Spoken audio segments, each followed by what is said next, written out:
Elle est géniale, elle va vous faire rire en première partie. Mesdames et messieurs, s'il vous plaît, un tonnerre d'applaudissements pour Anouchka Rava.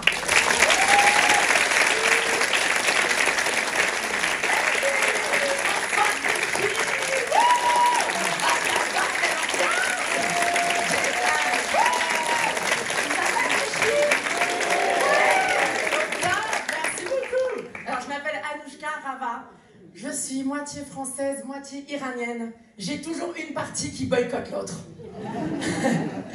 C'est comme dans la chanson de Brigitte, maintenant battez-vous. Ouais. Je me fais des clashs toute seule. Ouais, la partie iranienne elle est là. Qu'est-ce que tu fais? Tu devrais te marier, avoir 6 enfants et déprimer à la maison avec Amazon Prime. T'as la française qui est là, pop pop ma chérie, t'inquiète, tu vas juste congeler tes œufs et faire la grève comme tout le monde. Eh oui, moi j'ai grandi en France, donc qu'est-ce que j'ai fait? J'ai congelé mes œufs. Ouais, pendant la grève mondiale, hein, là, en 2020. N'empêche que j'étais hyper fière quand j'ai fait ça, parce que je sais pas vous, mais moi je sais pas économiser 1 centime. Vous y arrivez, vous arrivez à économiser des sous? Non, bon, ben voilà, pareil, moi. Donc j'étais quand même hyper fière, parce que là, qu'est-ce que j'ai fait? J'ai économisé des êtres humains. Eh oui, j'ai un petit compte épargne avec des enfants dedans. Ouais. Vous connaissez les chocolats Kinder Surprise? Voilà, 12 Kinder Surprise, ouais. Après, en sortant, je sais pas ce que ça va donner. Si c'était des jumeaux, ben, je vais en appeler un Hagen et l'autre Das. Voilà. Ben oui. Ah, n'empêche que moi j'ai un truc que pas beaucoup de gens ont eu pendant le confinement, hein, grâce à cette congélation. Ben, je me suis fait doigter. Eh oui, ben quand même, ça mérite un applaudissement, je me suis fait quand même. Non, eh ben oui. Par le docteur, figurez-vous. Elle n'empêche qu'il avait un de ses doigtés d'une minutie, le truc. Ah, c'était mieux que mon ex, hein. Ah, je vous dis la vérité. Quelque chose me dit que je vais me refaire congeler les œufs très bientôt. Imaginez, dans quelques années, j'ai un copain, je lui dis, écoute chérie, je crois que je suis prête pour avoir des enfants. Bah, lui va être super excité, hein. Ouais, trop bien, on va baiser. Je vais dire, ah bah non chérie, on va juste aller au congélo. Je sais pas si je vais dire à mes gamins que je les ai foutus dans un frigo pendant 10 ans. Pas top, non, non. Parfois, j'ai envie de me sentir proche de mes œufs, donc je fais de la cryothérapie.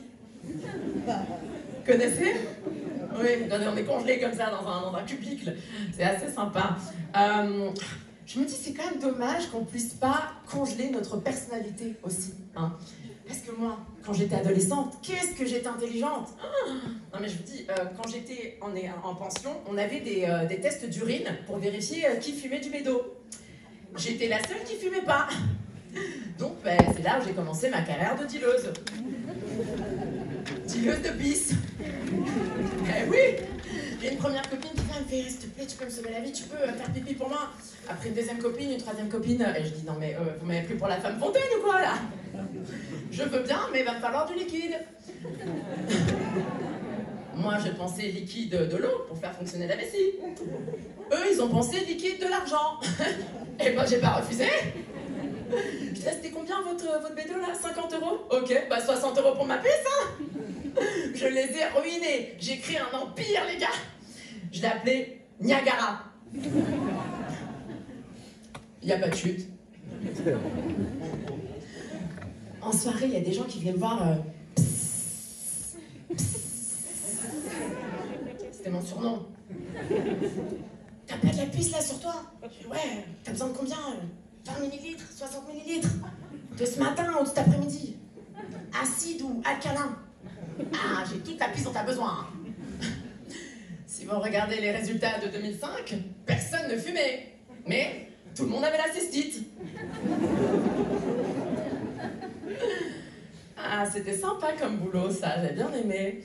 Là, j'ai regardé pour travailler chez Marks & Spencer. Vous connaissez le supermarché Marks & Spencer? Ouais.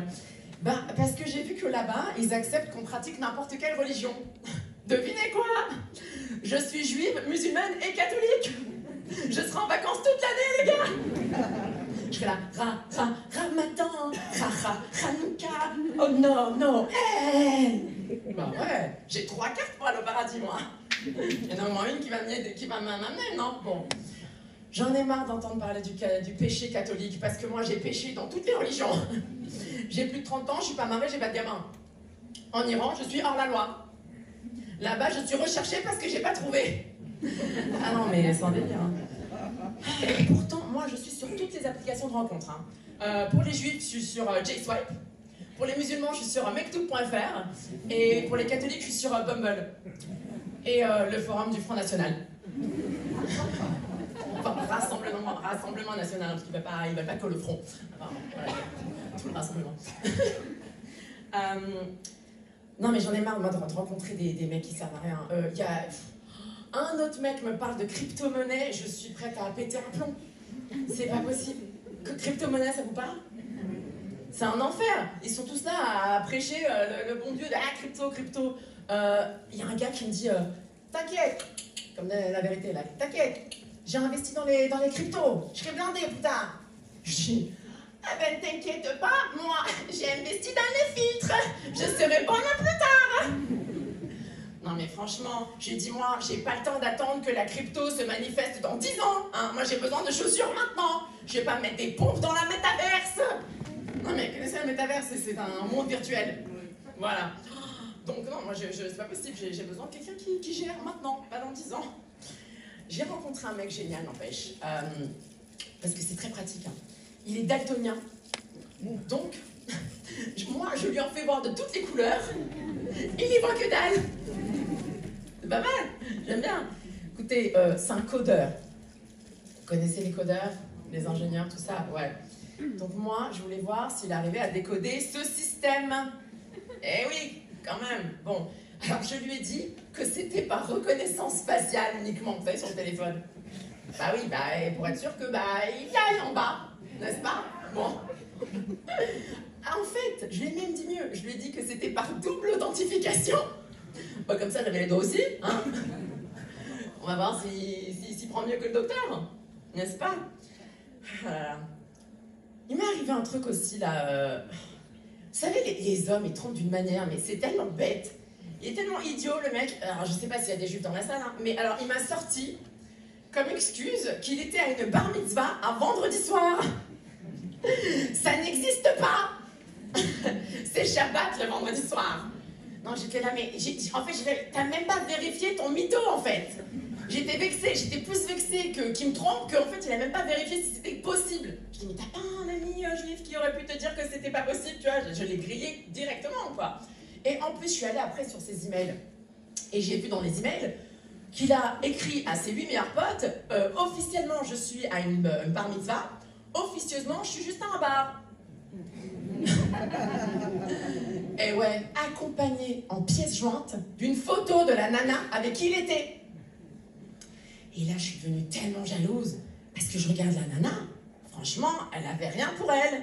Je dis, oh, merde, il est tombé amoureux de sa personnalité. C'est pire. Non, franchement, je veux dire, pour le physique, on peut faire de la chirurgie, mais est-ce qu'on peut faire de la chirurgie pour la personnalité? Non, ça n'a pas encore été inventé, tu vois, je me suis dit, merde. Donc là, je pense que je vais finir seule, je vous dis la vérité. Non, mais en plus, le pire, c'est qu'on m'a proposé, moi, de participer à The Bachelor. Vous connaissez l'émission The Bachelor?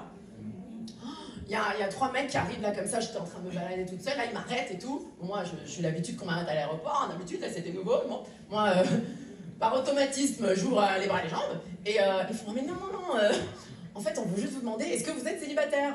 Je dis, c'est ma grand-mère iranienne qui vous envoie. Alors non, on est directeur de casting pour l'émission de Bachelor. Vous connaissez le concept? Je dis, 20 nanas pour un mec, ça s'appelle juste un harem. Je connais le concept, hein, je suis iranienne, on a inventé le concept il y a 2000 ans. C'est de l'appropriation culturelle. J'ai demandé en plus, est-ce que je peux voir la tête du gars? Parce que bon, moi je vais pas m'enfermer avec 20 nanas écervelées, si j'aime même pas le mec. Et là on me dit, non mais on est désolé, on peut pas vous montrer, mais faites-nous confiance, il est génial ce candidat. Je dis, bien sûr, c'est ce qu'on a dit à ma grand-mère iranienne quand elle avait 13 ans et qu'elle a dû marier un mec de 40. Donc non, je n'ai pas participé à l'émission. En plus, pour dire la vérité, moi j'ai pas besoin de participer à une émission pour être entourée de 20 connes, parce que moi... Ouais. J'ai grandi avec un bachelor. Mon père. Eh oui, mon père est très beau et c'est hyper bizarre parce que tout le monde me dit ah ton père c'est un dilf, c'est un dilf. Vous connaissez les dilfs? Vous voyez MILF? Mama de lactofuck, il y a des bilingues dans la salle, Mama de lactofuck? Non, vous voyez pas? Bon, les mamans qui sont sexy quoi. Et donc moi, la version masculine, le papa. Et j'ai une copine qui m'écrit ouais, j'ai rêvé de ton père, si c'était pas ton père, je me le taperais. Elle a 29 ans, je lui ai dit même pas en rêve, ma poule, t'es trop vieille. Eh ben, vous voyez, quand il y a des jeunes, des femmes plus jeunes qui aiment les hommes plus âgés, on dit ah, elles ont des daddy issues. Bah, des pères des problèmes de papa, bah, moi j'ai personne. Donc bah, je n'ai pas de problème, juste des problèmes mentaux. Non mais moi je vais vous dire, je crois que mon futur mari est en tôle. Hein. Bah, j'ai été partout. J'ai été sur toutes les apps, moi. J-Swipe, MakeTube, Bumble, tout, il n'y est pas le gars. Si tu penses, le seul endroit où il n'a pas le téléphone, c'est en tôle, non? Bon, bah voilà. Faut me le sortir, voilà. C'est un avocat ou une avocate dans la salle, s'il vous plaît, manifestez-vous, faites-le-moi sortir. Parce que là, moi, je vais finir comme Notre-Dame, hein, vieille, abîmée, mais friquée grâce à quelques donateurs.